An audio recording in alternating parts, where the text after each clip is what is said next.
संतोषी माता व्रत कथा। एक गांव में एक बुढ़िया रहती थी जिसके 7 बेटे थे।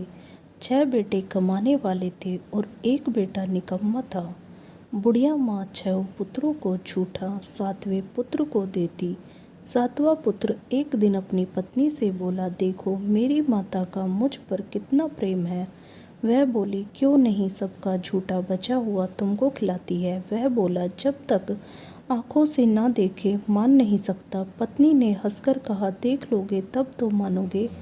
कुछ दिन बाद एक बड़ा त्योहार आया।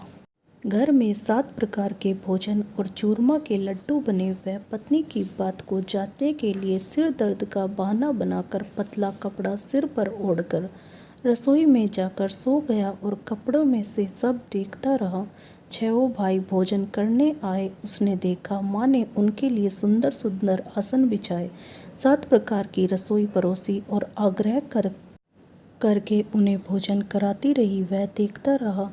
6 भाई भोजन कर उठ गए। तब माँ ने उनकी 5 थालियों में से लड्डुओं के टुकड़ों को उठाया और एक लड्डू बनाया। जूठन साफ कर माँ ने उसे पुकारा, उठ बेटा उठ, तेरे भाइयों ने भोजन कर लिया, तू भी उठकर भोजन कर ले। उसने कहा, माँ मुझे भोजन नहीं करना, मैं परदेश जा रहा हूँ। माता ने कहा, कल जाना हो तो आज ही जा।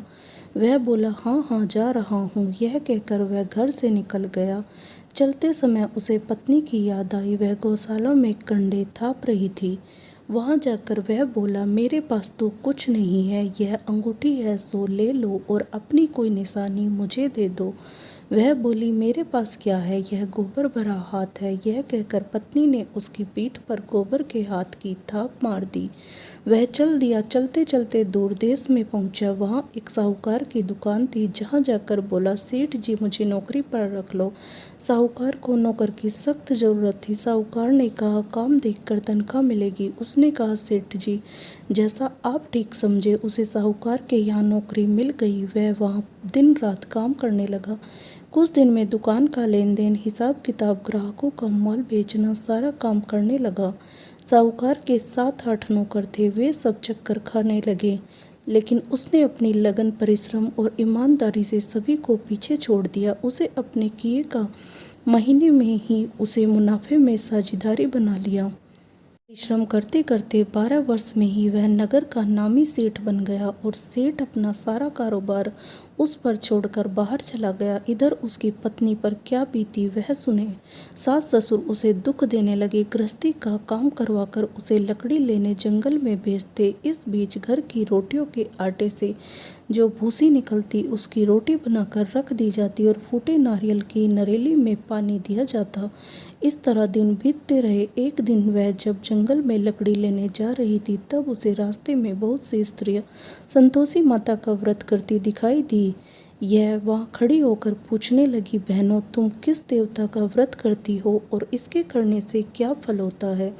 इस प्रकार करने की क्या विधि है? यदि तुमने अपने इस व्रत का विधान मुझे समझाकर कहोगी तो मैं तुम्हारा बड़ा एहसान मानूंगी। उनमें से एक स्त्री बोली, सुनो, यह संतोषी माता का व्रत है। इसके करने से निर्धनता, दरिद्रता का नाश होता है, लक्ष्मी आती है, मन की चिंताएं दूर होती है, मन को प्रसन्नता और बाहर गया हो तो वह शीघ्र लौट आता है, कुंवारी कन्या को मनपसंद वर मिलता है, चलता मुकदमा खत्म हो जाता है, कलेश की निवृत्ति हो, मोक्ष शांति होती है, घर में धन जमा हो, धन जायदाद का लाभ होता है तथा और भी मन में जो कुछ कामना हो तब सब संतोषी माता की कृपा से पूरी हो जाती है, इसमें संदेह नहीं। वह पूछने लगी, यह व्रत कैसे किया जाता है, यह भी बताओ तो बड़ी कृपा होगी।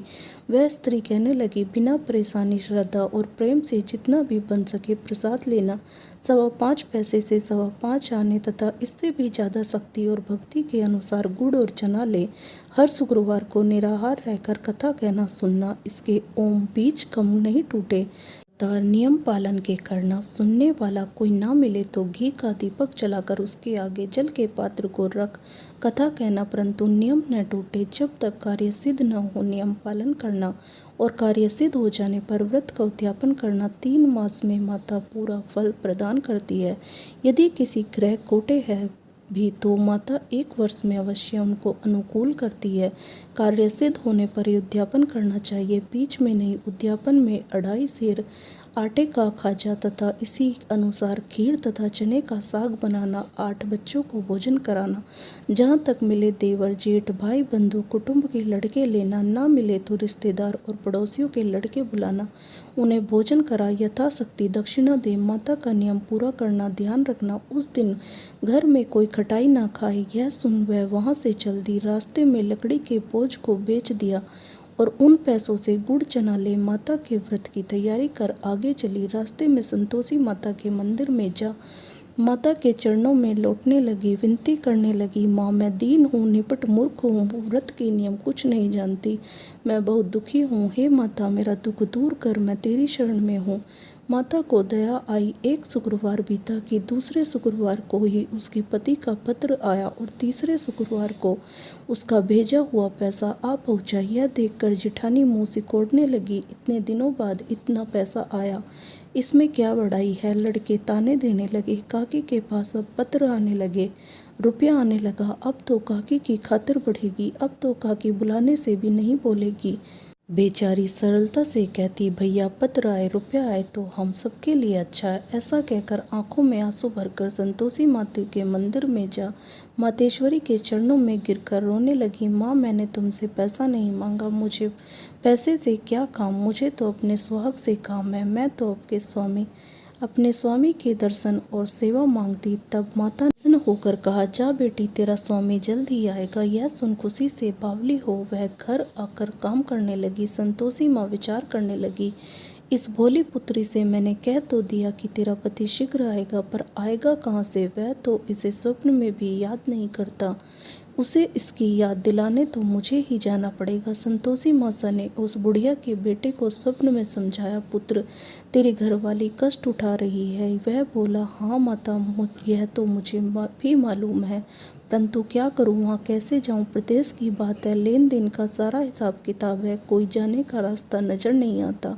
आप ही कोई राह दिखाए कि वहाँ कैसे जाऊँ। माँ कहने लगी, सवेरे नहा धोकर संतोषी माता का नाम ले, घी का दीपक जलाकर दंडवत कर और दुकान पर जा बैठना। देखते देखते तेरे लेनदान चुक जाएगा, जमा माल बिक जाएगा, सांझ होते होते धन का ढेर लग जाएगा। वह अगले दिन सुबह सुबह जल्दी उठा। उसने अपने मित्र बंधुओं परिचितों से स्वप्न में माता द्वारा कही बात कह सुनाई। वे सब उसकी बात सुनकर उसकी खिल्ली उड़ाने लगे। वे कहने लगे कि कभी सपने की बात भी सच्ची होती है। एक बूढ़ा व्यक्ति बहुत समझदार था। वह बोला, देखो भाई मेरी बात मानो, इस तरह सच या झूठ कहने के बदले देवता ने जैसा कहा है वैसे ही करना, तेरा क्या जाता है। बूढ़े की बात मानकर नहा धोकर उसने संतोषी माता को प्रणाम किया, फिर घी का दीपक जलाकर दुकान पर जा बैठा। शाम तक धन का ढेर लग गया। वह हैरान हुआ, मन में संतोषी माता का नाम ले प्रसन्न हो जाने के वास्ते गहना कपड़ा व सामान खरीदने लगा। सब काम से निपट अपने घर को रवाना हुआ। उधर उसको पत्नी जंगल में लकड़ी लेने गई। लौटते वक्त थक जाने के कारण संतोषी माता के मंदिर पर विश्राम करने बैठ गई। यह तो उसका रोज रुकने का स्थान था। धूल उड़ती देख उसने माता पूछा, हे माता यह धूल कैसी उड़ रही है। माँ ने कहा, हे पुत्री तेरा पति आ रहा है, अब तू ऐसा कर, लकड़ियों के 3 बोझ बना, एक नदी के किनारे रख, दूसरा मेरे मंदिर पर और तीसरा अपने सिर पर रख।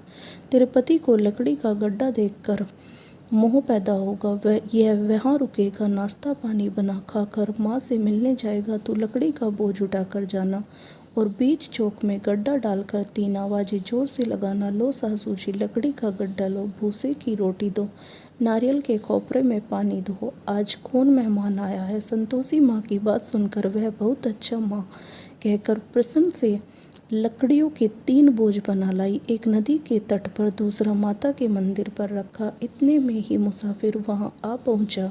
सूखी लकड़ी देख उसको इच्छा हुई कि अब यहीं विश्राम कर ले और भोजन बनाकर खा पीकर गांव चले। इस प्रकार भोजन कर विश्राम कर वह अपने गांव में आया। उसी समय बहू सिर पर लकड़ी का गड्ढा लिए आई। उसने गड्ढे को आंगन में डाल जोर से 3 आवाजें दी, लो सासू जी लकड़ी का गड्ढा लो, भूसे की रोटी दो, नारियल के खोपरे में पानी दो, आज कौन मेहमान आया है। यह सुनकर सास ने अपने दिए हुए कष्टों को बुलाने के लिए कहा, बहू तू ऐसा क्यों कहती है, तेरा मालिक ही तो आया है, बैठ मीठा भात खाकर कपड़े गहने पहन। पत्नी की आवाज़ सुनकर उसका स्वामी बाहर आया और उसके हाथ में पहनी अंगूठी देख व्याकुल हो गया। उसने माँ से पूछा, माँ यह कौन है। माँ बोली, बेटा तेरी पत्नी है। आज 12 वर्ष हो गए हैं जब से तू गया है, तब से सारे गांव में जानवर की तरह भटकती फिरती है, काम काज कुछ करती नहीं, 4 समय आकर खा जाती है। अब मुझे देखकर भूसे की रोटी और नारियल के खोपरे में पानी मांगती है। वह बोला, माँ मैंने इसे भी देखा है और तुम्हें भी। मुझे दूसरे घर की चाबी दो, मैं उसमें रहूँगा। ठीक है बेटा, जैसी तेरी मर्जी, कहकर माँ ने चाबी का गुच्छा बेटे के सामने रख दिया। उसने दूसरे घर को खोलकर सारा सामान जमाया। एक ही दिन में वहाँ राजा के महल से जेठानी ने अपने बच्चों को सिखलाया, देखो रे, भोजन के समय सब लोग खटाई मांगना, जिससे उसका उद्यापन पूरा न हो। लड़के भोजन करने आए, खीर पेट भरकर खाई, परंतु बात याद आते ही कहने लगे, हमें कुछ खटाई खाने को दो, खीर खाना, हमें भात नहीं खाना, देखकर अरुचि होती है। लड़के उठ खड़े हुए, बोले, पैसे लाओ। भोली बहू कुछ जानती न थी, उसने उन्हें पैसे दे दिए। लड़कों ने बाजार जाकर उन पैसों से इमली खरीदी और खाई।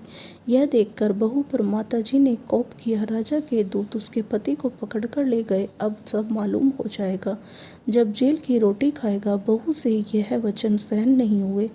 वह संतोषी माता के मंदिर में गई और कहने लगी, माता तुमने यह क्या किया, हंसाकर क्यों रुलाने लगी। माता बोली, पुत्री तूने मेरा व्रत भंग किया है, इतनी जल्दी सब बातें भुला दी। वह बोली, माता भूली तो नहीं हूँ, ना कुछ अपराध किया है, मुझे तो लड़कों ने भूल डाल दिया, मुझे क्षमा करें माँ। माँ बोली, ऐसी भूल भी कहीं होती है। यह बोली, अब कोई भूल नहीं होगी। अब बताओ मेरे पति कैसे आएंगे, अब घर चलो। फिर अगला शुक्रवार आया। वह बोली, मुझे माता का उद्यापन करना है। पति ने कहा, ठीक है करो। वह फिर जेठ के लड़कों से भोजन को कहने गई। जेठानी ने लड़कों को सिखा दिया कि तुम पहले ही खटाई मांगना। लड़के भोजन करने बैठे, लेकिन भोजन करने से पहले ही कहने लगे, हमें खीर पूरी नहीं भाती, जी बिगड़ता है, कुछ खटाई खाने को दो। यह बोली, खटाई खाने को नहीं मिलेगी, खाना है तो खाओ। उनके उठकर चले जाने पर उसने ब्राह्मण के लड़के बुलाकर भोजन करवाया। दक्षिणा की जगह उन्हें एक एक फल दिया। इससे संतोषी माता प्रसन्न हो गई। माता की कृपा से 9 माह बाद उसको चंद्रमा के समान एक सुंदर पुत्र प्राप्त हुआ। पुत्र को लेकर वह प्रतिदिन संतोषी माता के मंदिर में जाने लगी। माँ ने सोचा कि यह रोज आती है, आज क्यों न मैं ही इसके घर चलूं, इसका हसरा देखूं तो सही। यह विचार कर माता ने भयानक रूप बनाया। गुड़ और चने से सना मुख, ऊपर से मुंड के समान होठ, उस पर मक्खियाँ भिनभिना रही थी। दहलीज में पैर रखते ही उसकी सास चिल्लाई, देखो रे, कोई चुड़ैल डाकिनी चली आ रही, लड़कों इसे भगाओ, नहीं तो सबको खा जाएगी। बहू रोशनदान से देख रही थी, वही प्रसन्न हो उठी। आज मेरी माता मेरे घर आई है, यह कहकर दूध पीते बच्चे को गोद उतार दिया। इस पर उसको सास क्रोध में भरकर बोली, अरे रांड, इसे देखकर कैसी उतावली हुई है, जो बच्चे को पटक दिया। इतने में माँ के प्रताप से जहाँ देखो वहाँ लड़के ही लड़के नजर आने लगे। यह बोली, माँ जी, मैं जिनका व्रत करती हूँ यह वही संतोषी माता है। इतना कह उसने झट से घर के सारे किवाड़ खोल दिए। सबने माता के चरण पकड़ लिए और विनती कर कहने लगे, हे माता, हम मूर्ख है, अज्ञानी है, तुम्हारे व्रत की विधि हम नहीं जानते, तुम्हारा व्रत भंग कर हमने बड़ा अपराध किया है। हे माता, आप हमारे अपराधों को क्षमा करें। इस प्रकार बार बार कहने पर संतोषी माता प्रसन्न हुई। इसके बाद उसकी सास कहने लगी, हे संतोषी माता, आपने बहू को जैसा फल दिया वैसा सबको देना।